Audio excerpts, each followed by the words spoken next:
Hello, everyone. Welcome back to another episode of Grid Live Encore. I'm Ben Schneider. Brandon Crossland is off tonight, but we have Joshua Birch in as well. And as usual, and we welcome in the newest member of the Grid Live Encore family, filling in for Brandon as well to help us with some ARCA stuff, Casey Campbell. He's the host of the ARCA Racing Podcast on YouTube. He also runs the Casey Campbell Podcast as well. Casey, how are you doing? I'm doing pretty good, Ben. Thanks for having me on, man. Yeah, it's great to have you. Josh, how are you doing over there in the UK? Doing very well, thank you. And nice to be joined by you two gentlemen this evening. It's going to be a fun show. A lot has gone on this weekend and more than you're normal to talk about as well.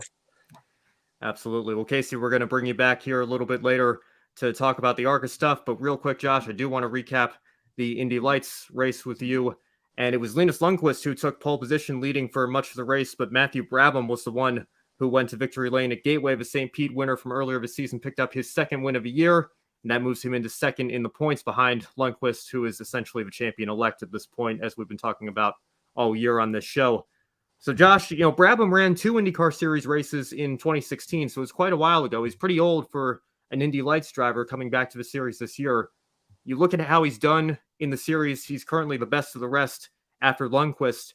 Do you think he deserves another shot in IndyCar after what he's done this season in Indy Lights? I think he definitely does as well. He's developed so much as a driver since the 2 starts he did back in 2016. He's become a more reserved racer. The move he did with 5 to go to take the lead away from Lundqvist as well at Gateway was superb.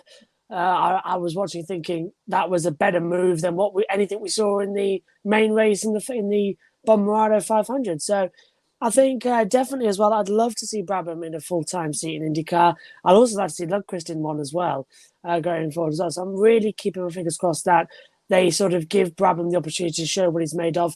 He is older, yes, but as IndyCar has proved, and even NASCAR, I'll throw that because I made a faux pas there as well, but IndyCar has proved that the elder generation can still provide us with some great racing as well.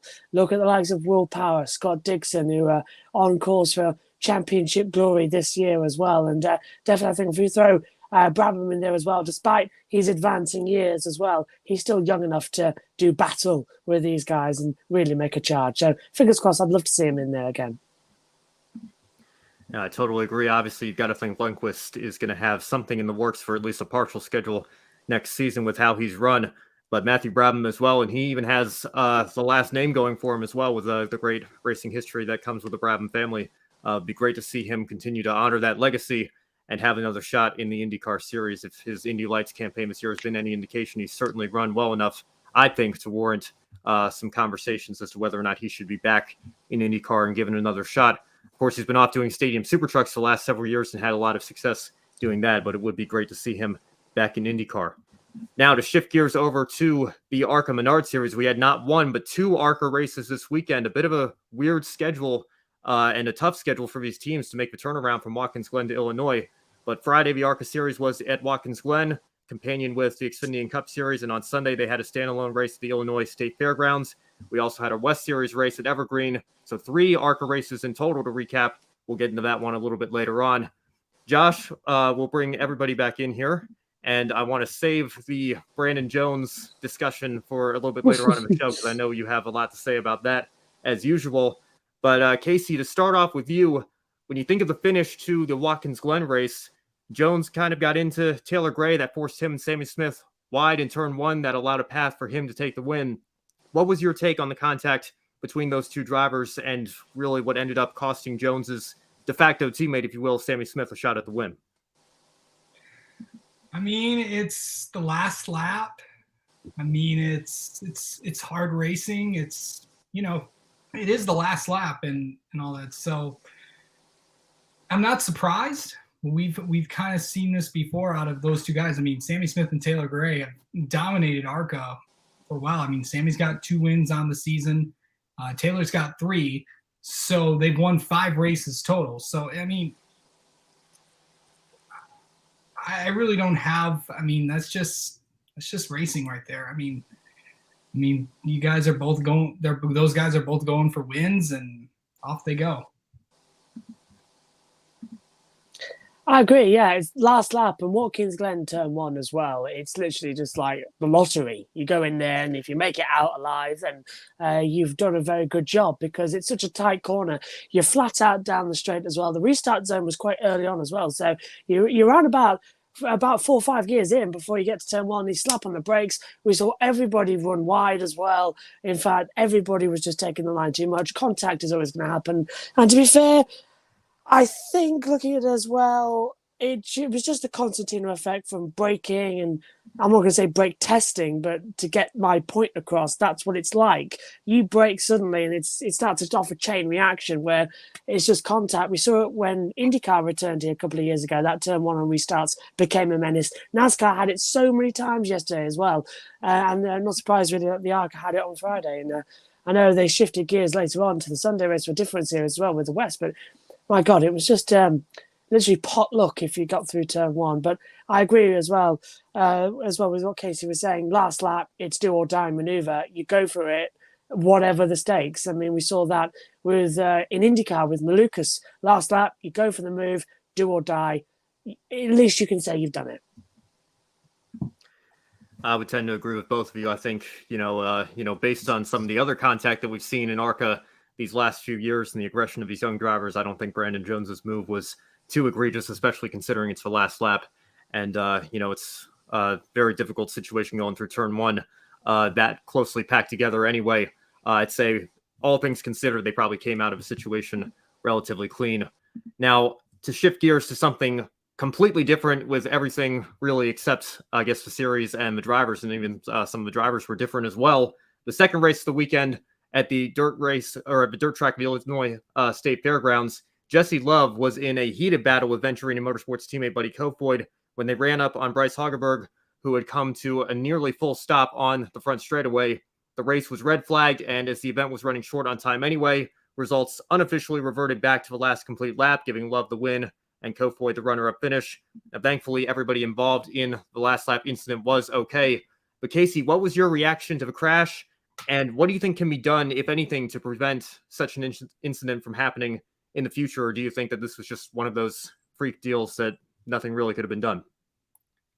Well, funny enough, I actually, before the show, I knew that when you invited me on, I did end up calling the folks at ARCA today and got their side of the story. They told me this is from ARCA PR director Charlie Crawl. Of course, we're going to record the show tomorrow.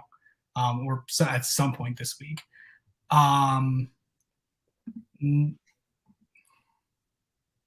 When the 12 car was stopped, when he tagged the wall first off, they didn't throw the caution because they felt, we've seen it all the time. It was racing incidents and it just was there.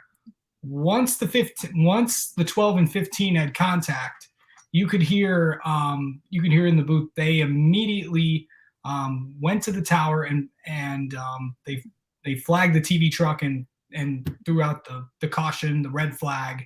And of course that ended the race with, time constraints and all that stuff and battling rain overnight. Of course, rain hammered the Midwest Saturday night, which ultimately affected the race Sunday. That's the reason why it was delayed. And they had a concert at 5 p.m. Eastern time. They had a hard stop no matter what. They had to get out of there, and it's just it was just one of those freak deals. I mean, it's I know everyone's been getting on, and I've seen a lot of comments on social media saying, "Oh, we need to change ARCA. We need to get rid of ARCA." I hate to break this to all you, but ARCA ain't going anywhere. So it's it's the safety is the number one priority, and that was reassured to me today by the folks at ARCA. And I they're going to learn from this. They've done everything that they needed to do. It's just one of those freak deals, man. It happens. One crash, and then everyone says we need to get rid of this. We need to get rid of this here. Is there issues in ARCA? Yes, and we're obviously that's another topic for another day. But this is not. It's just it's just an accident. But there's obviously other things that are in. I'm not gonna fully criticize the series, which I mean, obviously I've done that, but it's just one of those freak tales, man. Yeah, I tend to agree, and I think in the moment you would have to as you're watching the crash live wonder how the closing rate was that much, and how quickly the 12 car came to a stop with a 15 and 20 battling. You would think that it had been stopped for a while, and there should have been better communication. Spotters should have been on the radio. There should have been a yellow flag put out or something like that. But when you watch the replay and see what happens, going back to that, I just want to. They wanted me to say this as well. Immediately when they saw it come out, the thing is, it's like when in races where a car hits the wall and stuff and all that, and maybe it doesn't affect anything. Sometimes they don't throw the caution and see what happens. This was so-called one of those deals. Immediate when the 15 and the 12 and when dirt was kicked up, because I don't know how people couldn't see. I'll find out later in the week because Buddy Kofoid did it. We'll have him on the channel later on in the week. So we'll see what all that entails. But I just they immediately went in there. They went on all the radio. The thing is, it's like the TV audience doesn't have access to all the technologies that that the teams do. Usually, obviously, we have access to the scanners, so we know what's going on in the in the Cup Series, the Truck Series, the Xfinity Series, and all that. But they immediately trigger from people that I've talked to. So yeah. Well, and of course, the knee-jerk reaction when you see it in the moment, I think, is quite a bit different than after you have a couple of times to watch the replay and get a more full picture of what's going on. And of course, obviously everybody of a track has that right away. Whereas, when we're watching the race broadcast, we're zoomed in on the battle, and then you see this car out of nowhere that's stopped, and obviously the awful accident, and you wonder how could something like this have happened. But when you think of the context and the fact that you're on dirt as well, I don't know if that plays a role in how quickly the 12 came to a stop compared to maybe being on an asphalt track or something like that. There's so many variables that go into it. I think that once you consider everything, we should always continue to strive to make improvements in safety and improve communication. But in this particular instance, it's difficult for me to see, how much more could have been done. Everybody would have to been, much quicker on the button to, throw the yellow or be on the radio or anything. And just with how close the 20 and 15 were coming up, it's just unfortunate timing that it effectively ended the race and interfered with the battle for the win. And of course, something else interfered with that as well, which will be our next question here. But, I think it was just, like you said, just one of those racing deals and a freak accident, an unfortunate accident, but fortunately, all the drivers were okay. And, that gives us a sigh of relief as we're watching it all unfold. But on that note, like I mentioned, there was something else. I think you brought this up as well, kind of a nice segue into another sort of controversy within racing Twitter, at least, and people on social media wondering what was going on. The race was running short on time. ARCA PR director Charlie Crawl, like you mentioned, Casey, he was on social media saying that, look, the series is a guest of a state fair. We have a hard deadline. We need to be out by 5 o'clock no matter what happens.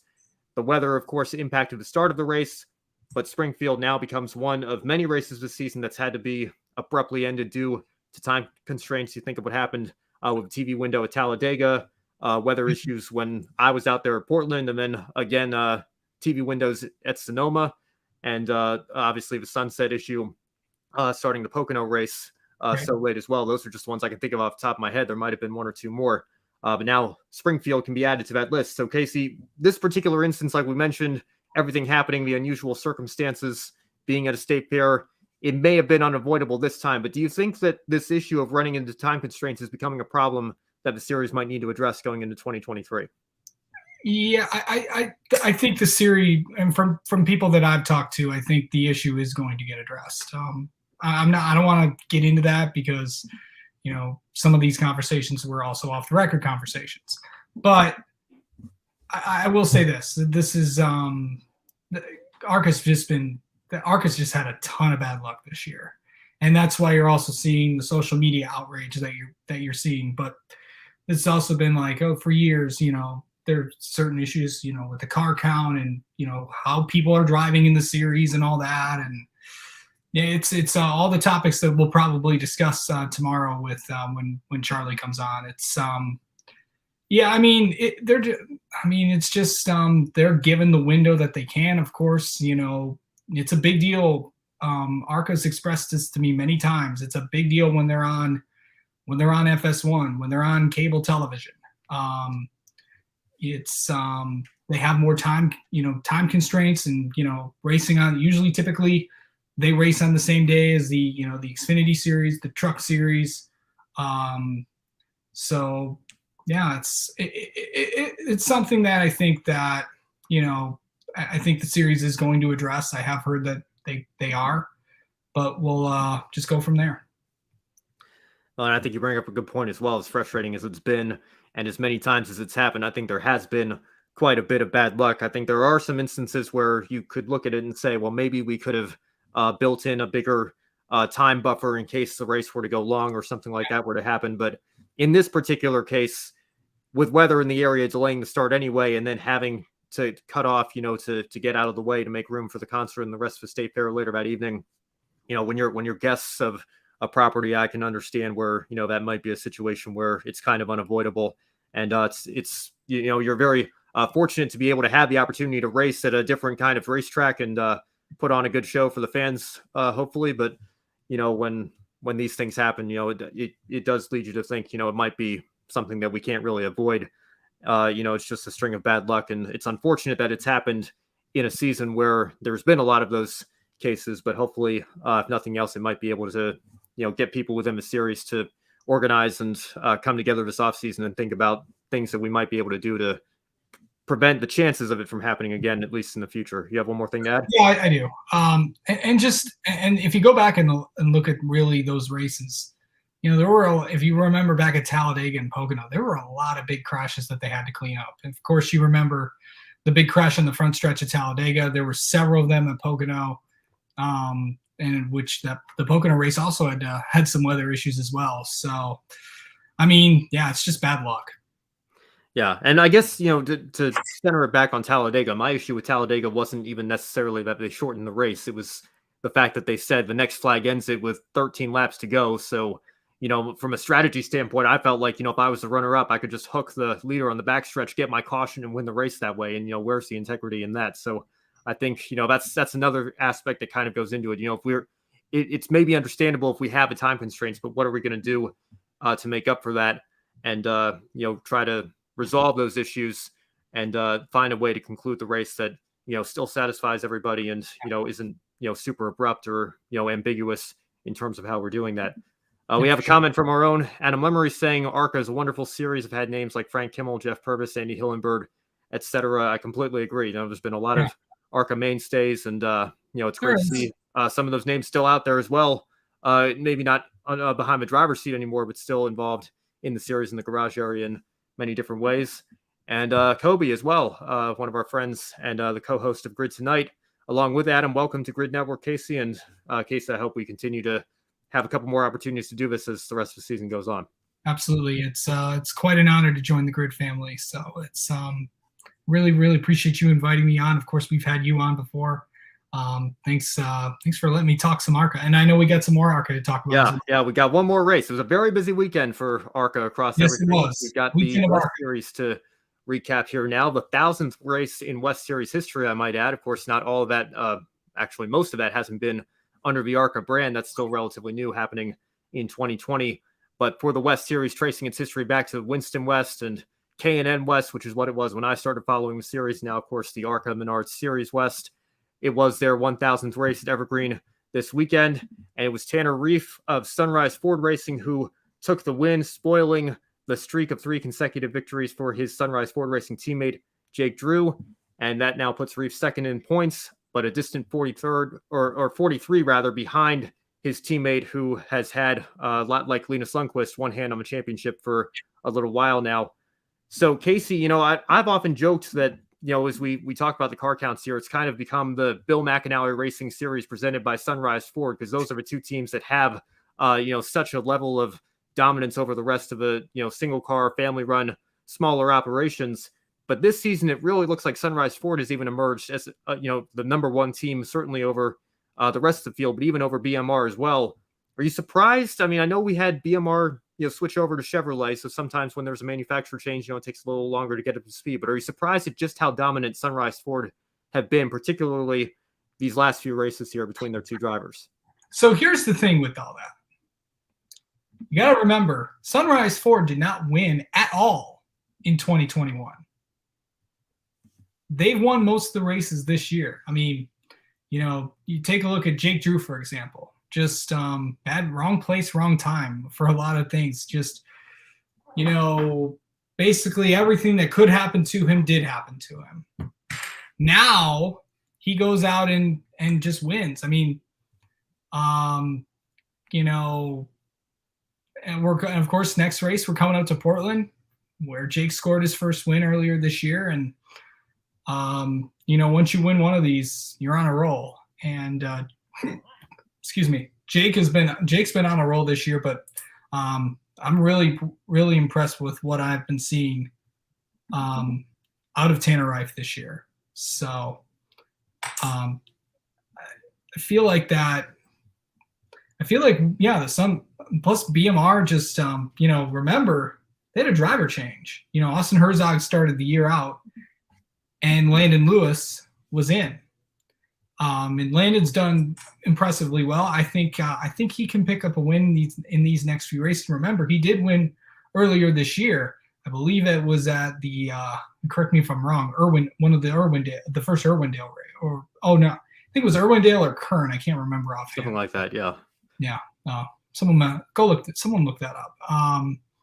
So yeah, we know Landon's talented, but I think he's just going to have to, just get used to a new team. And I think these next few races are really going to prove a lot in these next few, because we're going to Portland, All-American, the Vegas Bull Ring, and then finishing out the year at Phoenix. So, unless something catastrophic happens, I think Jake Drew is going to get his championship.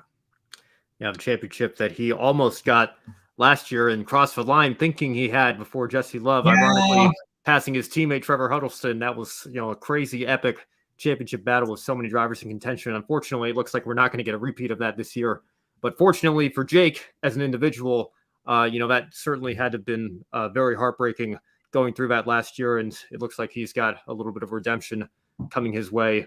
As we wind down here, I think his points lead is pretty much insurmountable unless he has, a catastrophic run of bad luck. He's probably got one hand of a championship already. Okay, Casey, thank you so much, like we said, for joining us tonight. And hopefully we'll continue to see you throughout the rest of the season from time to time here to help us cover the ARCA stuff. I do want to give you a chance before you go. What is your one shining moment, one thing that really stood out to you that you enjoyed seeing this weekend? And it doesn't have to be ARCA. It can be across anything that you saw in the world of motorsports. It's not ARCA related. It's actually INDYCAR related. You got to give it to David Malukas. I mean,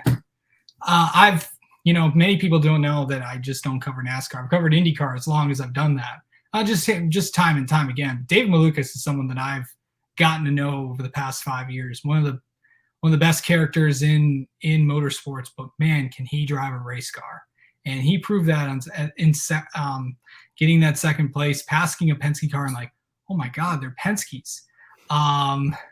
So yeah, it was fun seeing him, and I know a lot of people over at HMD have really done that. And I think we could definitely see some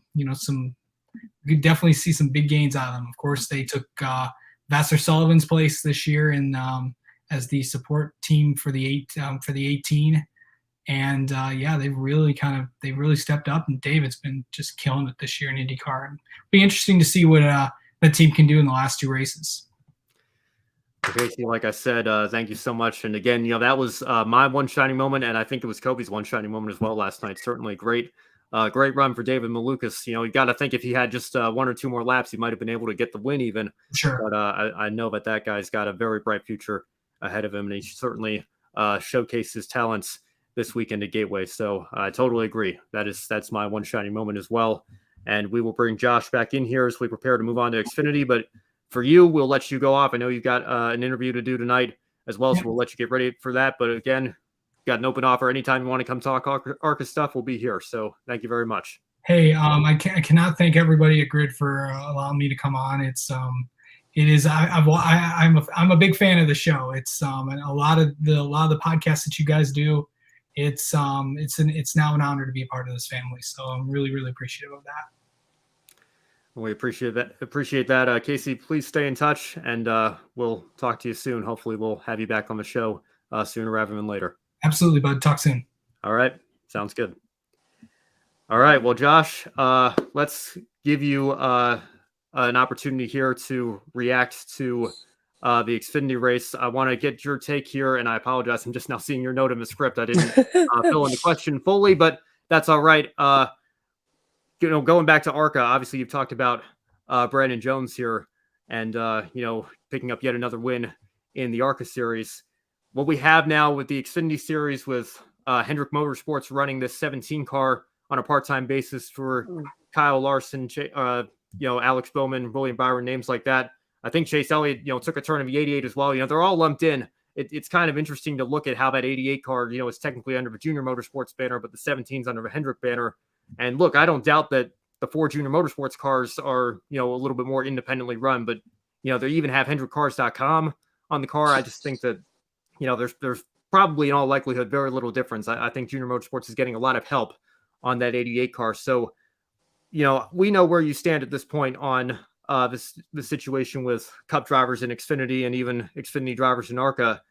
But, when you see it as explicitly as, these Hendrick Cup drivers running HendrickCars.com one-off entries in the Xfinity Series, what's your take on watching Kyle Larson and William Byron in identical cars in an Xfinity race, knowing that these cars drive completely differently, maybe even more differently than ever with the next-gen car? What's your reaction to all that? I'm getting a little bit tired of all this, to be fair. As I think you pointed out as well, Ben, in the chat, it was ARCA was won by an Xfinity. Xfinity was won by a Cup, and then the guy who won the Xfinity ended up winning the Cup. I'm getting a bit fed up of it because it's spoiling it. It's beginning to taint the spirit of the racing now because of all these Hendricks coming through and running the cars as well, and drivers can hip hop. I'm going to stick with it. They're going to hip hop around into different series whenever they feel like it as well. And it spoils it because we don't really have a true champion. They're getting spoiled because there's nothing stopping a dual run of both an Xfinity and a Cup Series run. There's nothing stopping an ARCA run and an Xfinity, and likewise. I'm waiting until we see an ARCA and Cup come back together again. I'm getting tired about this because we've been going on about it really all season, haven't we? About how this year, more than any other, it's getting too much that drivers are going down and swapping back in. Kirby says, do we need to be having the same conversation over and over again with a big smiley face? I think we need to have this conversation as long as it keeps going on because it's ridiculous. I know I'm going to keep it short because everyone does know my point on it. But I think this weekend is the worst example we've seen throughout the year because we've had Kyle Larson win the Xfinity and go on and win the Cup. Made me very happy that he won the Cup because he was my pick a winner. I swear he was anyway. But it's just, come on. You're getting more track time. You're getting more practice time. Yes, the cars do handle completely differently, but your knowledge of the track improves if you go on a walk, if you go on a bike ride, if you run it. You gain something every time you set foot on a racetrack because you notice something different. So these guys are getting more time. And I know NASCAR have got the rule that you're not allowed to do practice. You can't just take your car and go anywhere you like and do some practice. But that's exactly what they're doing by running the series. They've got to clamp it down. And I think going into next year, you need to be given a limit of how many races you can run outside of your specific series. Otherwise, it's going to taint the spirit of the championships because it's not on. And this weekend has been the worst of it. And that's all I'm going to say on it.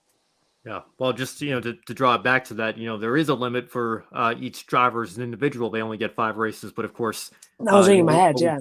What we've seen with Big Machine Racing, Ricky Stenhouse Jr. is going to be in the car this weekend again at Daytona. So, they brought in a lot of Cup ringers, if you will, to, and I get that they're trying to evaluate their program and everything. But, to draw it back to your point, there is a little bit of advantage to be gained, I think, anytime you get on track. Maybe not as much as there's been in recent years, because the next gen car does drive, so radically different compared to the Xfinity car as compared to how closely they've been related in recent years.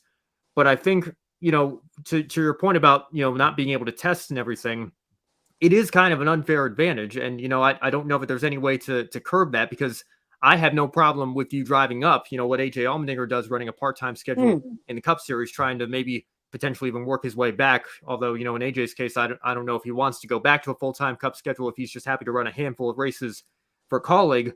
But I think that's different than, an established Cup Series veteran. In the case of Larson and Elliott, who are the last two Cup Series champions, 2021 and 2020. If anybody doesn't need the extra experience, if anybody doesn't need the advantage of running the race on Saturday to prepare them for the race on Sunday, would not be the two most recent defending champions of the Cup Series from a team that's won each of those championships as well. And again, I know one of them was technically in a junior motorsports car, but again, how closely related are those cars? Very close. In actuality, I think most people would agree. So, to Kobe's point here, bringing up the question in the chat, I know it's been very repetitive. It's been a talking point year in or year in and year out, just, on social media and everything, and particularly this year on this program. But I think this weekend in particular, I think, was the most explicit instance of it. And if there's ever a time to try to drive the point home, when everybody's talking about it, when it's, almost inevitable, because one of the guys did win the race, another was in contention to win the race, and Josh will ask you about that here in just a second. But either one of them, it could have been a battle between the two of them side by side coming for the win in identical cars, and neither one of them's running for points in the series. They're both taking stage points and stage wins and playoff points and race wins away from the series regulars who are fighting for them for their own playoff battles that they're going to be facing here in a few weeks. It's very, very frustrating for people who fall on the side of the argument that we both fall on. And I get that, there are pros and cons to, the business aspect of doing it and things like that. But there's no other series in the world that I can think of that allows it to happen, right, Josh? You never see, Lewis Hamilton go run an F2 race or an F3 race. You never see Scott Dixon go mess around in Indy Lights to try to gain experience or whatever the case may be. You just don't see it happen.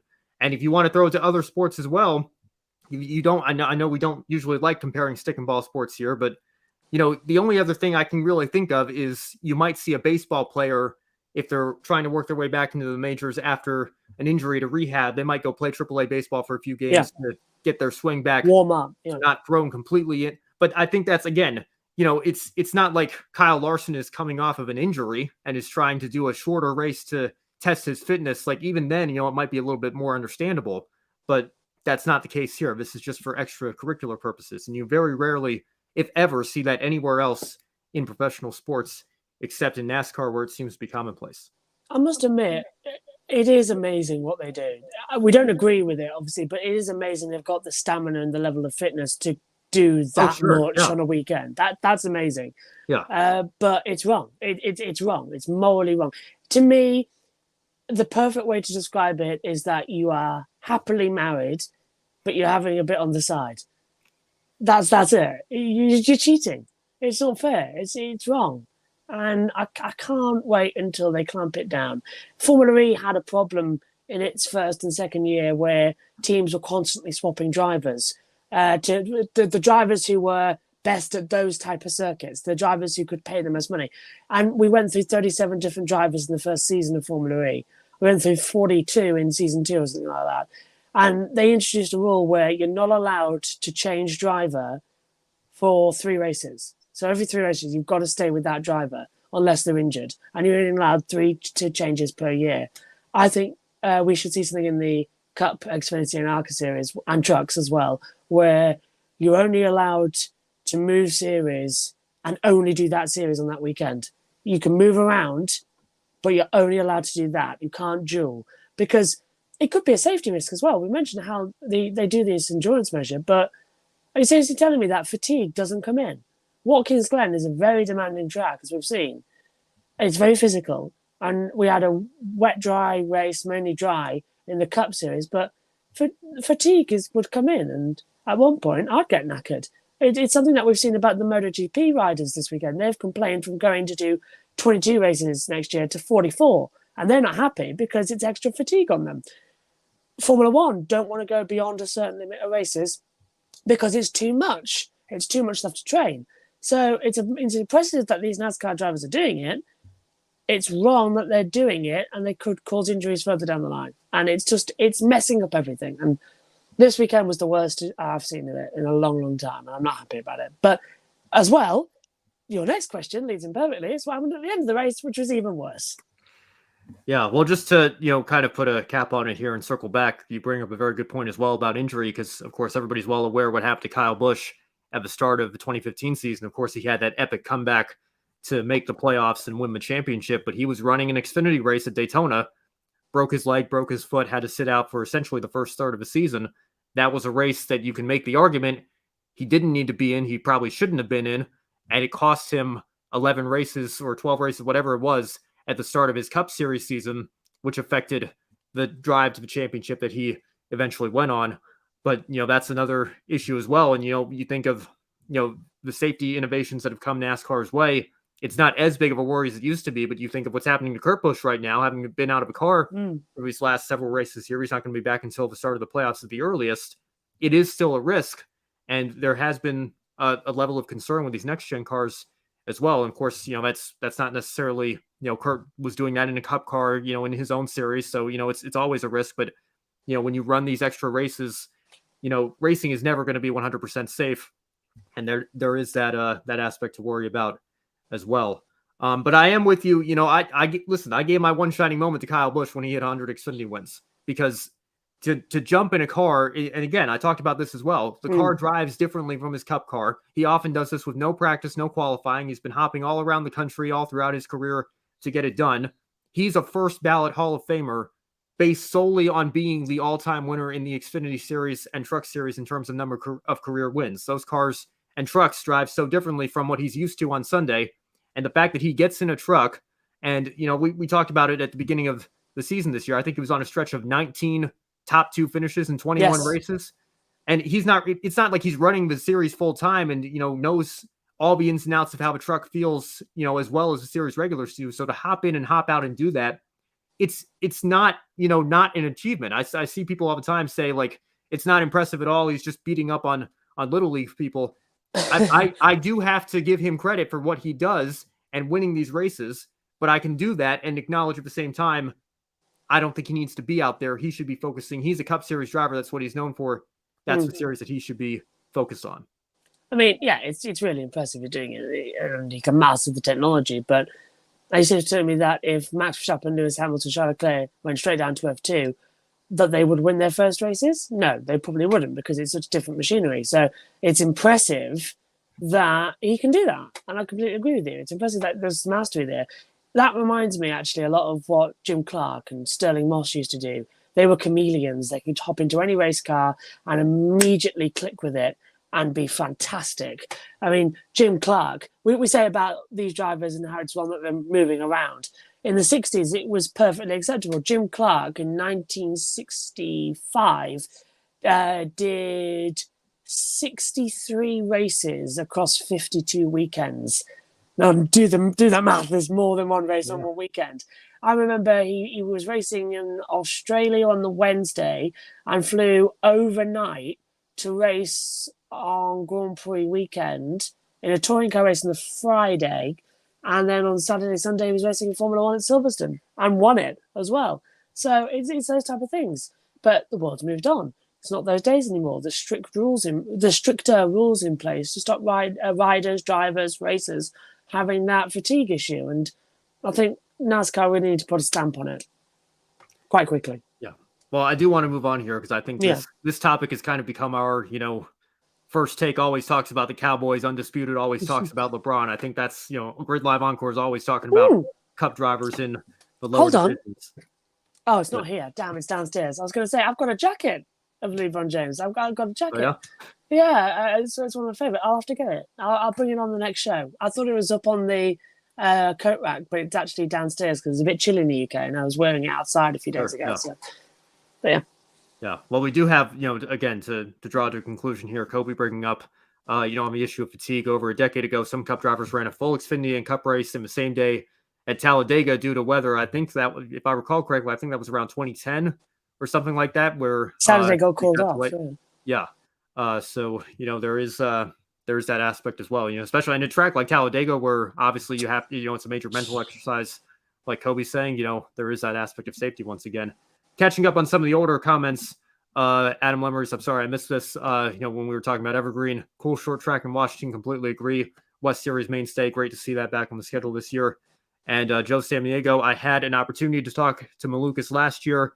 Great guy, and brought the fight to Kirkwood last year in Indy Lights. Of course, they had a very good battle last year in that series for the championship, and now they're both alums of that series racing in IndyCar. I think they both have bright futures ahead of them.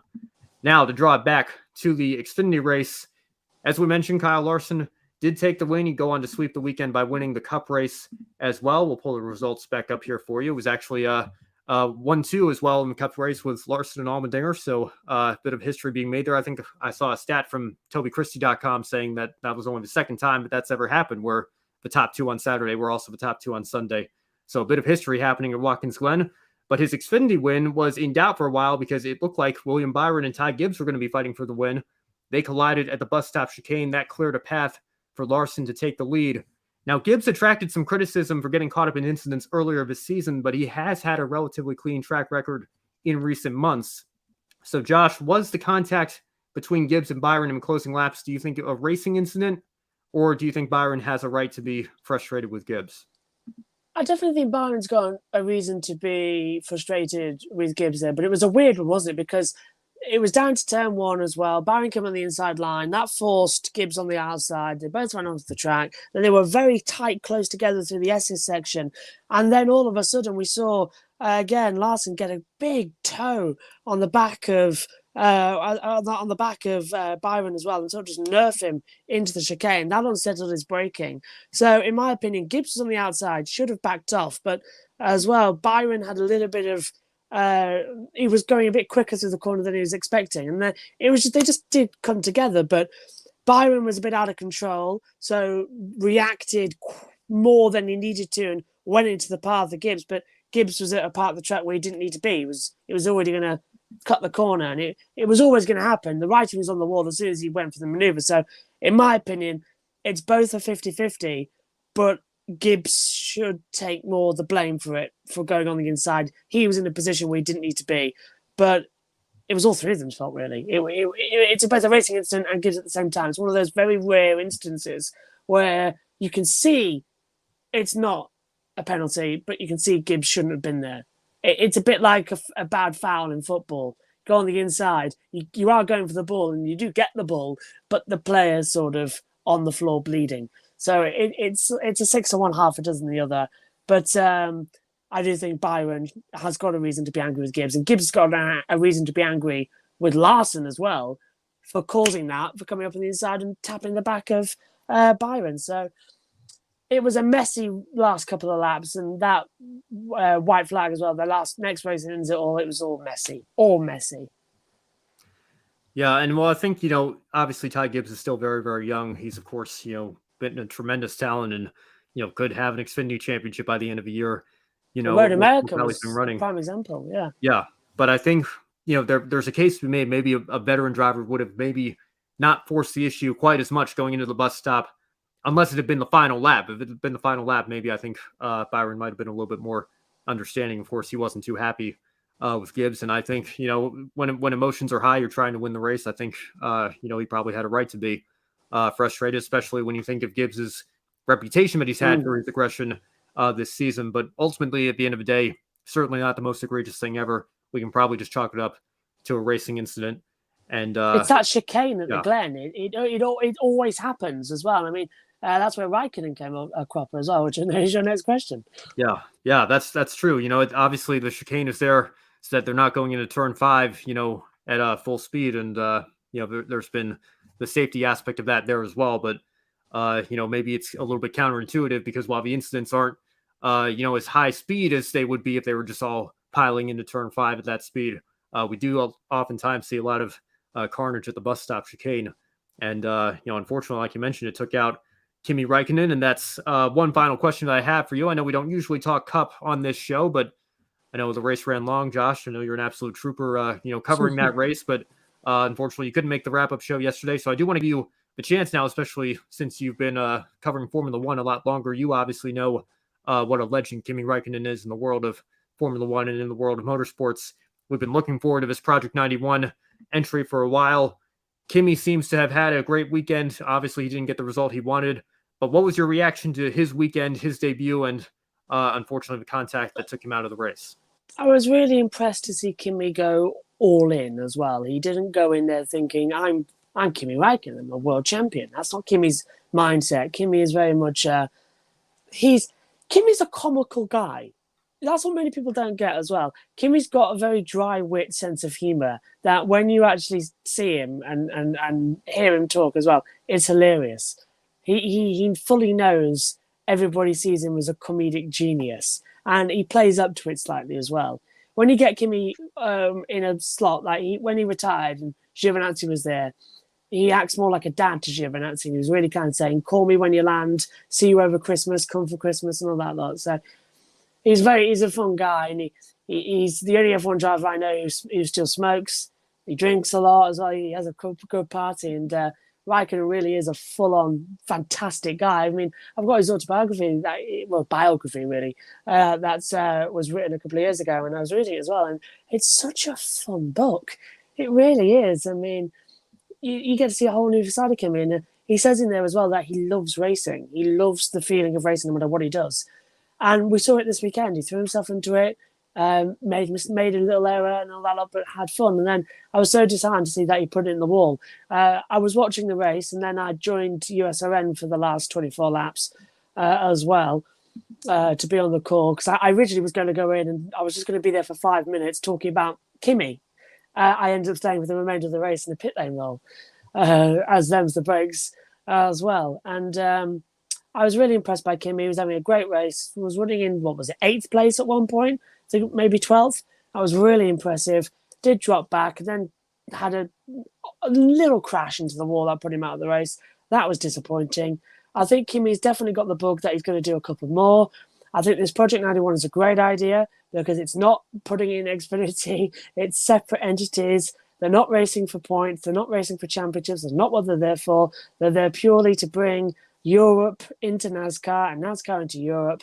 And I think it stars from everyone, and it's really good. And we know that now several ex-F1 drivers now want to do a NASCAR race because of Kimi. I mean, Vettel says he wants to do one as well. Alonso has said, I might do one as well. Montoya wants to get back in on this mix as well, but go on a proper big party atmosphere with it all as well. And I think this is the start of something very good that can bring NASCAR back into the fold. INDYCAR had it with Alonso. NASCAR's had it with Räikkönen. I think it was a very good weekend, and just maybe one of them can actually end the race. Well, that's a good follow-up I just thought of as well. We saw a tweet from Marcus Ericsson, kind of teasing that he wants to do this. And then Jenson Button said, should we do a coin flip to see who gets the seat? And so then you got IndyCar guys and F1 guys. And, there's probably a whole host of sports car drivers that would love to get behind the wheel of this Project 91 car. Fernando Alonso, of course, did the seat swap with Jimmy Johnson several years ago. Who knows? I mean, obviously Juan Pablo Montoya has a lot of NASCAR experience, but who do you think are some names that we might want to see behind the wheel of this car? But Justin Marks is saying you're probably going to see in 6 to 8 races next year. Button, definitely one. Jenson Button, he lives in America, local. He can do it quite easily. I think Ericsson, another good shot. If he can, that would be a good little tap as well. Probably the best time for Ericsson to do it would be at Indianapolis next year when NASCAR and INDYCAR cross over. That's a logical step as well. I can see maybe a W Series driver doing it as well. That would be good. Ideally, it would be Jamie Chadwick. Maybe a couple of the Americans could do it as well. I think we're going to see maybe an American F2 driver, Logan Sargent, could be thrown in there as well. And of course, I think Hamilton. I think Hamilton could be tempted over and do one. Maybe not in his current stage of racing driver, but in a couple of years, I think Lewis could do it very much easily. And I'm trying to think of a big name I can give you as to who would be my next top tip. And it's coming up as Shane Van Gisbergen. As I said, V8 supercar driver. Adam's now probably going, yep, agreeing. He'll probably comment as well. But I think it's coming through. I think Shane Van Gisbergen could be a logical step, because we had that a couple of years ago where we had the Fox guys cross over and do the Bathurst 1000 race as the commentary on ESPN as well. Dale Warchip and Mike Joy went over there about 10 years ago. I think that's the next logical step to bring NASCAR in with supercars again, would be to have Shane Gisborne do a race. I think that's a good one. Maybe some Porsche Super Cups as well. There's a long way that we can do, and I think this starts something very nice. I would have that car permanent year round as an entry, because I think there's so many people now want to do it. It's great. Yeah, well, there is this pesky thing called the charter system that Trackhouse would have to find a way to buy a charter for that Project 91 car, unfortunately. But who knows? There might be enough interest that they could have it year round. We'll see with how many drivers have expressed interest in doing this. Obviously, Kobe's bringing up Nick Tandy here, Corvette factory racing driver, lifelong NASCAR fan. Jordan Taylor comes to mind as well. Somebody who I think is certainly qualified to get behind the wheel of a Cup Series stock car. You bring up Ericsson as well. I think that obviously Ganassi no longer has a NASCAR team, but Trackhouse purchased that team. Justin Marks obviously still has a close relationship with Chip Ganassi.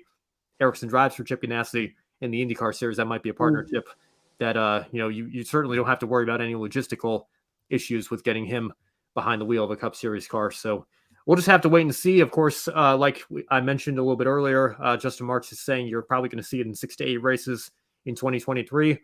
So that's hopefully going to be 6 to 8 really big names in the motorsports world coming over to give NASCAR a try. I think that's only going to be beneficial for everybody involved in the motorsports community worldwide.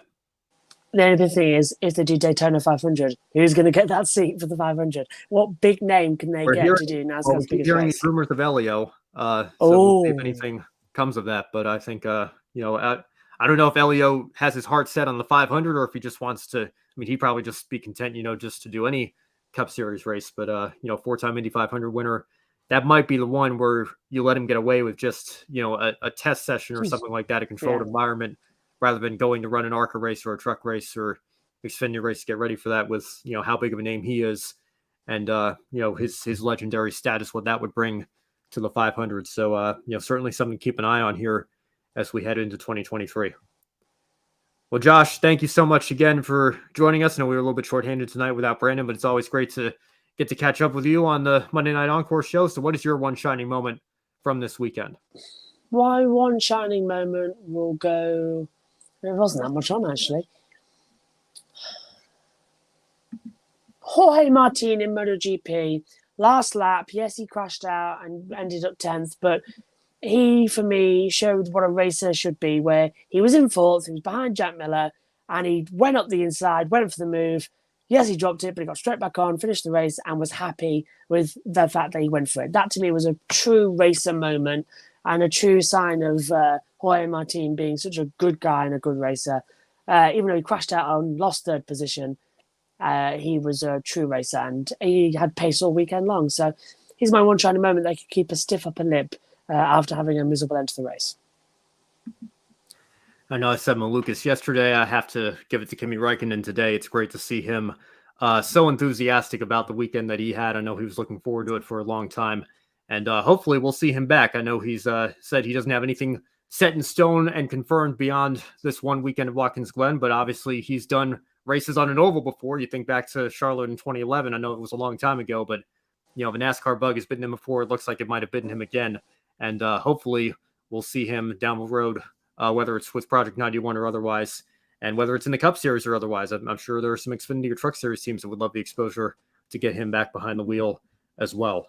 That is going to wrap it up tonight on the Grid Live Encore show. Be sure to subscribe to the Grid Network here on YouTube and follow us on all of our social media, Twitter, Facebook, Instagram, TikTok, LinkedIn, Twitch. I think I've got all of them right there. If you really liked what you saw tonight, you can take 5 minutes after the show to invest in our Patreon. Keep us on the air throughout 2022 and beyond. As always, thank you so much, Colin, Deshelle, Mark, and Robin. Your continued support means the world to us. It keeps us on the air doing what we love. If you'd rather make a one-time donation, you can buy me a coffee. Thank you, Edward, Amber, and Zachary, who have already done that. Any amount will help us continue to grow this motorsports media outlet here at Grid Network. Finally, thank you to our sponsor, Public.com, the stock market social media home. The referral code on the screen below and in the description box, GRIDnet, will give you $5 to invest. Public.com allows you to connect with your friends, make new friends, and use tools to learn how to invest in the stock market. Now, on Wednesday, as always, Kobe will bring you Grid Tonight with Adam. Kobe Lambeth, Adam Lemery's having that show for you. Joe Samniego and Daniel Zeri will have the Women in Motorsports program later this week as well. And as always, when we get into the weekend, we'll be here to do it all over again on Grid Live. Josh, any final thoughts before we let you go this evening? Long-range forecast for Spa, Belgium. It's play the fortunate sun. It's rain again. Here we go. Long delays and some little bit of news. It's a test feature at the moment, but I've been given the ability that I can now remove the commentary from the world feed, which means that on my watch-alongs, we should be able to hear car noises this weekend. So that might be finally a level up, that we get some actual car noises. So first practice is going to be fun, and that'll be in the dry. Saturday, Sunday, severe rain. So get ready for some filler content over the weekend. I'm having nightmares already thinking back to what happened last year. I've got to say, I'm a little disappointed that we don't have Jeffrey Earnhardt on the entry list for the Xfinity race at Daytona this weekend in the number 3 Richard Childress racing car. I thought he had a great run at Talladega. That second place run with Larry Mack on the crew chief box. I would have hoped that might have been enough to get them to bring that car back for Daytona this weekend. Unfortunately, unless something changes here in the next 48 hours and we see a post-entry come in, it doesn't look like that's going to happen. But we do have some further opportunities, hopefully, where Jeffrey can get another chance like that to showcase his skills and maybe bring the Earnhardt name back to victory lane. But unfortunately, it looks like it's not going to happen this weekend. But we'll keep an eye out on the Xfinity race at Daytona coming up. And, of course, all the other series we cover here on this channel. You know where to find us. For Joshua Birch, for our friend Casey Campbell, for Brandon Crossland, who couldn't be here tonight, I'm Ben Schneider. Thank you all so much for watching. As always, have a wonderful rest of your week. Don't be an anonymous investor. Join the stock market social media platform, public.com. Invest any amount of money and share with friends and new friends. Discover new opportunities, such as new companies and potential business partners, and useful tools for beginners, and share your experience with friends on public.com. Link in the video description gets you $5 for being a Grid Network viewer. Use the referral code GRIDnet for your free $5 to invest and start investing and networking on public.com.